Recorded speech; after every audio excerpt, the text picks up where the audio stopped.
అయిపోయి ఉన్నాయి అది బీకేపీ మళ్ళీ మొదటికి వచ్చానా కైలాసం ఆడలో పెద్ద పామించినట్టు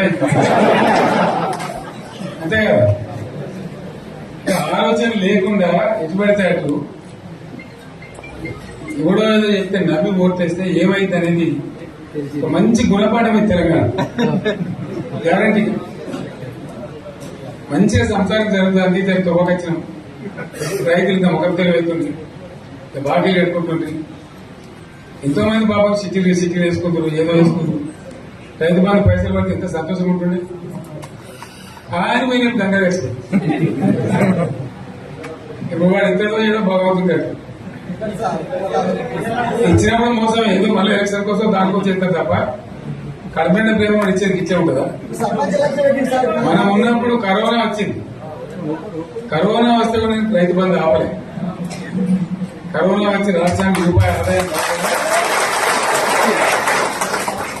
వ్యవసాయం అయితే జరగాలి కదా, తప్పదని చెప్పి ఈవెన్ కరోనా ఉంటే కూడా రైతు బంధు ఆపలే. అంత ఒక నిర్ణయం తీసుకొని రైతాంగాన్ని నిలబెట్టాలని, కాపాడుకోవాలని చెప్పి 4-5 మంచి స్కీములు తెచ్చి వాళ్ళని కాపాడుకుంటున్నారు. గౌరవం వచ్చింది రైతులు, బీమా వచ్చినట్టు. రైతు బీమా పడితే ఎంతమందికి సాయం జరిగింది. గుంట భూములను కూడా మంచిగా సాయం జరిగింది. చిన్న రైతు కూడా సాయం జరిగింది. అట్లా అందరికి మనం గొర్రెల కాపలు గొర్రెలేయడం కానీ, చేప పిల్లలు కానీ, అనేక రకాల అన్ని వర్గాల ప్రజలను ఎట్లా ఆదుకున్నాం. మా తెలంగాణ కదా మేము తెచ్చుకున్నాం కష్టపడి. మా వాళ్ళందరూ పైకి రావాలి. కాంగ్రెస్ గవర్నమెంట్, కాంగ్రెస్ పార్టీ మొదటి నుంచి కూడా ముస్లింలు ఓట్లేసుకున్నారు తప్ప ముస్లింలకు మనం చేసిందా? ఇమాం మౌజాలకు మన జీతం ఇచ్చిందా?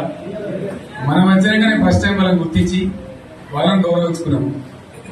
ముస్లిం మైనారిటీ పిల్లలకు, మన గిరిజన పిల్లలకు, మన ఎస్సీ పిల్లలకు, మన బీసీ పిల్లలకు ఎంత మంచి రెసిడెన్షియల్ స్కూల్ పెట్టుకున్నాం. అందరినీ కూడా ముందు తీసుకుపోవాలి. ఇవాళ మనకన్నా ముందని నాకు బాధ కలిగేది ఏంటంటే, చిన్న వర్గాల ప్రజలు కాన్వెంట్ స్కూల్లో చదివించలేదు. వాళ్ళ పిల్లలు కూడా బాగా చదవాలని చెప్పి ఎస్సీలకు, బీసీలకు, మన గిరిజనులకు, మన మైనార్టీ సోదరులకు గురుకుల పాఠశాలలు పెట్టారు. అద్భుతమైన చదువు చదువుకున్నారు. ఇవాళ మొత్తం రోజు బడి పిల్లలు విషాహారము, కడుపు నొచ్చుడు, బాధపడు, పువ్వులు అన్నం పెట్టుడు. పిల్లలు వెళ్ళిపోతున్నారు. ఆ స్కూల్లో జిల్లాలకు వెళ్ళిపోతున్నారు. తల్లిదండ్రులు కూడా భయపడి తీసుకుపోతున్నారు. ఏం ఘోరం ఇది నాకు అర్థం కాదు. మళ్ళీ ఇది చేసి కూడా ఇప్పుడు మళ్ళీ అదే కాంగ్రెస్ పార్టీ అంతేనా? మళ్ళా పాత కాంగ్రెస్ మోపైంది, మళ్ళా కరెంట్ కోతలు మోపైంది. ఎండాకాలానికి ఏం గతి అవుతుందో మా చెప్పులు ఏమవుతుందో ఇంకా. కరెంటు కోతలు మోపైంది, మంచినీళ్ళు సరిపోతలేవు, అడిగే నాతో లేడు. ఎవడన్నా గట్టిగా నిలబడి సెల్ల తీసుకెళ్తే వారికి పోలీసులు నిలబట్టేయడం. ఇదే రాజ్యం. ఇట్లా ఉండదా రాజ్యం? ఎందుకు వచ్చింది ఈ పరిస్థితి చెప్తా. నాకే గుర్తులేదు.